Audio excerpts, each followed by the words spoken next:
marketing side of the Healing Ship. And thank you all for coming out.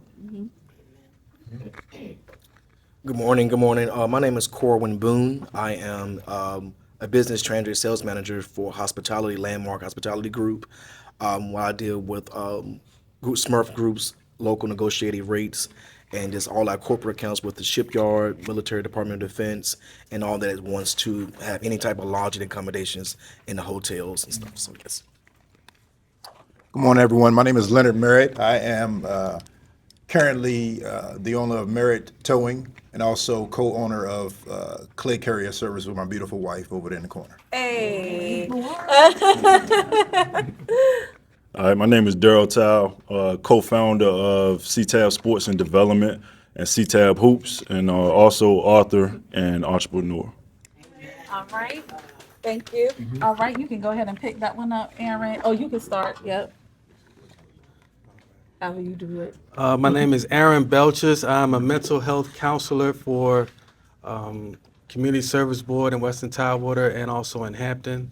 I'm a student at Longwood University, and I also am an author. I wrote a novel called Christmas Aurora, and that book is, if you want to see a man struggle and try to triumph around the holiday season, it's a good book to read. And I'm thankful to be here. And we're going to be giving some giveaways for the book, y'all. All right. My name James Pitt. My name James Pitt, and I was born and raised here in Chesapeake, Virginia. But in 2009, I relocated. I'm down in Charlotte, North Carolina now, where I own my own mobile detailing and pressure washing company. I'm also the founder of Pitt nonprofit. It's positive inspiration to transform together. My mission is to empower youth through sports, education, vocational training, steering them away from crime and incarceration. Amen. And I'm also in the process of working on my book, and it's called From Chains to Change. Period. All right. So it should be published within the next 4 to 6 weeks. Hello, everyone. I'm Low Mills. One half of Designs by Ashton Lowe. I represent local 1248 ILA longshoremen, and I am also a member, one of the leaders at the Way to Truth to Life Ministries, under the tutelage of Apostle Lloyd Jenkins. Prophet Carla Jenkins. So just happy to be here. Yep. All right, y'all. So we're going to go on ahead and get this show on the road. And thank you guys for your patience and for bearing with us. With that being stated, y'all, so we have a couple of questions that we're going to work through. Fellas, you guys can just filter in. Whoever goes first is fine. So the first question is, numerous superheroes wear masks. Discuss what that mask symbolizes for men. In what ways has the mask led men to hide their emotions, needs, and desires? Don't all volunteer at once, y'all. We ready, because we ready. Come on. You look like you're the one who need to go ahead and start this off. All right, cool. Okay. So for me, the superhero and wearing a mask is essentially is a identity defect. Trying to find out who you are, don't know who you are as a man or a young man leading into a man, and then just wearing this facade, right, to impress people that you think loves you, care for you, want the best for you, and essentially that's what it is. It's an identity defect, and sadly, grown men are dealing with this as well as young men. So it's all the way through. It's not just young or old. And the other thing is people walk through life aimlessly with this defect. Wow. You know what I mean? Wearing a mask. When do we pull off the mask? And, you know, to some of the questions, and I know we all will address it at one point, when do that mask like come down? And, you know, the earlier the better. That's why events like this is so powerful. Panels like this is so powerful, because we have a safe space where we can talk about these things and feel comfortable talking about these things. And then we can just take the mask off. The quicker we do that, the quicker we know ourselves, the quicker we know our purpose. And that's a game changer. That's a home run in terms of being who God called you to be. I love that because you said a defect. And when I think about a defect, I think of basically like just something that's tainted, right? And I hear you saying basically the mask is a defect and it's a tainted version of what you assume men are. So I love that. Anybody else want to give this question a go? I'll take a shot. Okay, thank you. When I think of, when we talk about masks, you kind of, when you peel the onion back, why do you wear a mask for me? And for me, in the aspect of my life and what I have going on, it's different masks for different times, right? So good. We have children. I have children, and I have to put on a mask for my children. Depending on their situation, they come for me for different reasons. So you know, and to kind of peel you back a little bit more, onion back a little bit more, how I was raised and what type of leadership I have for my children and what I want to be viewed as, that for that mask in that situation, if that makes sense. Wow. Yeah, it does. And that's just the children aspect of it. When I go out to work, I have to represent a certain piece when we're talking about wearing that mask. Or when I'm with my wife, I want to be viewed as, when we're talking about the mask, as a protector, a financial, advisor, and a person that mask, which a shoulder to lean on. So it's not just one for me. I have many masks that I have to put on and take off. And when I go look in the mirror, to take off that mask is deep for me, because as you're peeling off that mask and putting them back on, wear and tear comes into play when you're talking about that mask. Good. Yep. That's so good. And the reason why I want to say that is because it talks about how basically men have to be so multifaceted. I mean, I know we all do, but like, especially coming from the standpoint of like, like you said, and with my children, I want to be the protector. With my wife, I want to be the financial advisor. And it speaks to the fact of how, unfortunately, it's not like a lot of time to have that downtime to just woosah and take a break. So I love the fact that you talk about how it's multifaceted to wear a mask. All right. Anybody else want to give this a go? Hey, Aaron. Hello. All right. Well, I just wanted to say that I think a lot of men and women as well, we look at ourselves as superheroes in our own lives. So, like with my book, it was very specific to myself, and I always thought maybe if I did a sequel, I would reveal that he was like a superhero or something, because a lot of us think that way about our lives, and the mask is basically just, you may not want to let everyone know how much you can do, because then you're going to have more people asking for that help and for assistance, so you may try to keep it low key. So when I think about wearing a mask and identifying yourself as a superhero, I think about how much I'm willing to work. And for me, when I'm not working, I don't feel as, capable or as mature, as responsible as I should be. So to me, the more I work, the more I am energized. And I think that's where a lot of men, we get our strength from working and from being responsible and taking care of our responsibilities.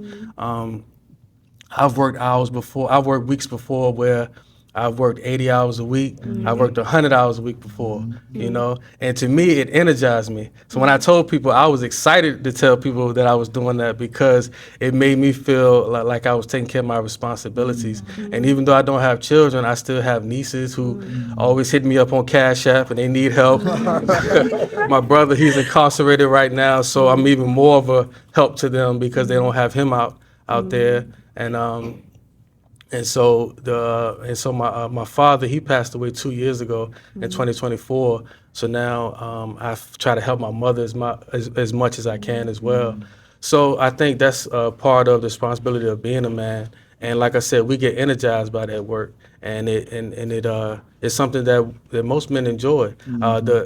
The Michael Jackson biopic, that's about to break the record for the highest grossing film of Lionsgate's history. And I was watching somewhere where Joe Jackson, he said that he worked 2 jobs for 10 years straight, so that's part of, what men enjoy doing is he had 9 kids and he had to be there for them. So, and you saw what they became. So. Wow. So it's a part of the uniform. That's what I gather from it, is that the mask is a part of the uniform. Prophet Low, you want to give it a go? What does the mask represent for men? Or can you discuss what the mask symbolizes for men, and in what ways has the mask led men to hide their emotions, needs, and desires?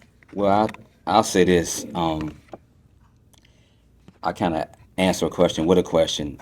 As I was reading your questions, over the last few days and weeks, I had to ask myself, where did the mask come from? Wow. Period. That's so good. And, the mask, or you can even ask yourself, why does the superhero wear the mask? And I think Darryl was saying, to the effect, to hide or to conceal your true identity. And a lot of times, that's what we're doing. We're hiding or we're concealing, our true identity.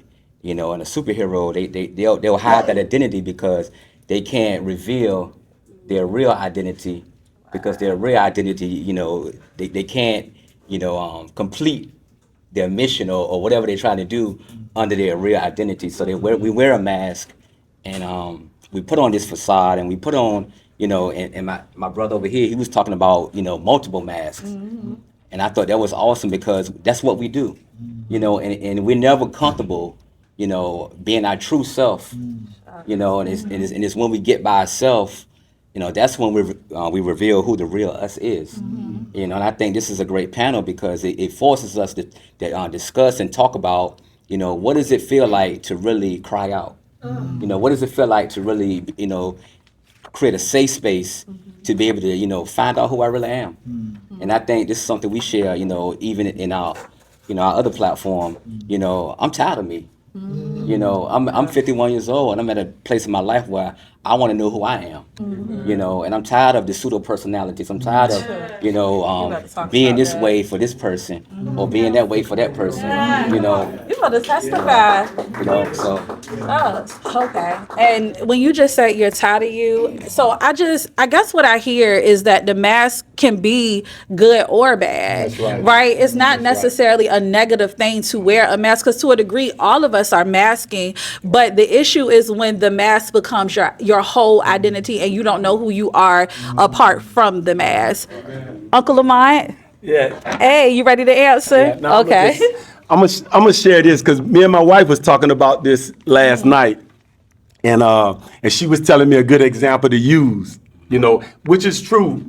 Everything y'all said, I love it, because the mask is multiple masks and it can be good or bad. Right. But I'm gonna share this right here, what I went through after I graduated from high school.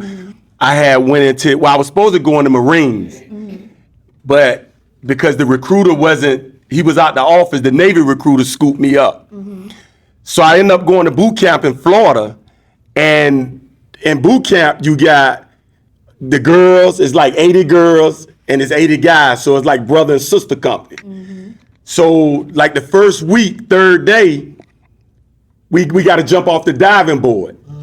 So the recruiter, he asked, any of the females, anybody that don't know how to swim, raise their hand. So I looked, ain't none of the girls raised their hand. I knew I couldn't swim. So I'm looking, when he asked the guys, then nobody raised their hand, so I ain't raised mine either.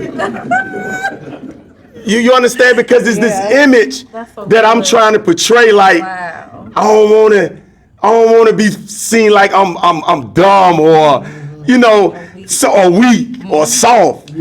And so what's so crazy, all the females went first and they jumped off. You got to tread the water and backstroke the length of the pool. So as the guys get to go up the ladder, jumping on it, getting off the diving board, I'm telling all them they can cut me. So when I look back, won't nobody left. So I get up there, and it took me about 20 minutes to jump down, and that was because the chief petty officer said, recruit, if you don't jump, we're gonna push you. They already knew I couldn't swim because they started surrounding, the lifeguards started surrounding the pool. I just grabbed my nose and closed my eyes and walked off. and they came and got me. It could have cost me my life. This is another example. I tell my grandkids, when I was going to school, I wish I would have been that one that if I made a 75 or 80 on my test, that I could stay back or raise my hand and tell the teacher, I need help because I didn't understand this and understand that. But see, when you do that in today's society, that, it make you look weak or you dumb. You understand? And I was just telling Prophet Lowe earlier, outside of being saved as Jesus, your Lord and Savior, another way of your power is not worrying about what other people think about you when you're supposed to put the real mask on of who God created you to be. That's right. And that's what we got to get back to.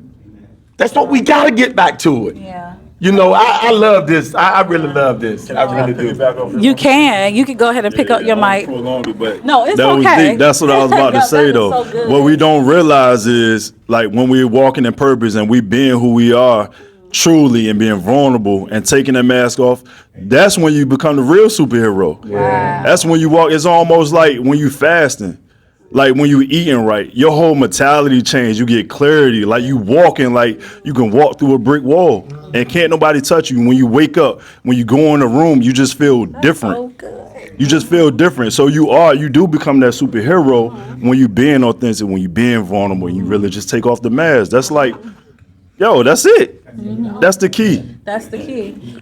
Basically, the key is to not wear the mask. Go ahead, Dad. And that is why we chose Burdens of a Superhero to compare superheroes to everyday people, because when I come home, my kids and my wife think I'm invincible.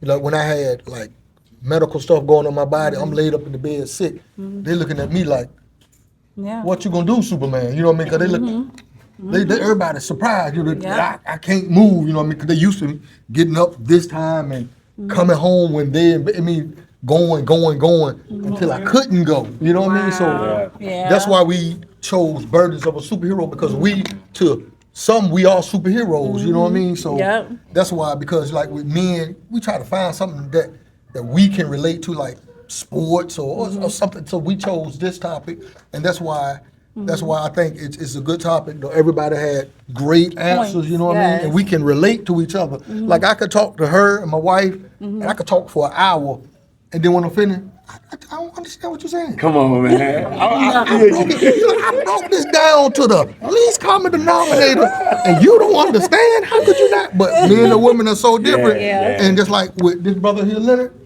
I've known him a while, and we have like, me and him dump on each other's stuff, and I can come to him and tell stuff. He'd never judge me, be like, man, I can't deal with you, man. You rotten to the core. He'll like, look, bro, you know what I'm saying? I can talk to him, and I just chose him because he's here, and I love him. I love you for that, bro. You know what I'm saying? I appreciate you. Period. Yeah. And it's okay to tell a man you love him and show him. You know what I'm Exactly. saying? Definitely. And that's a part of the point, because I think we getting so far away from emotional identification, which just means how to express emotion without it looking like you're a weakness. That's what we want to normalize. So even if y'all leave here today and you can't physically cry a tear, we understand, but we can say another word than I feel fine when you really don't. And that's why we're trying to create this safety around this particular topic.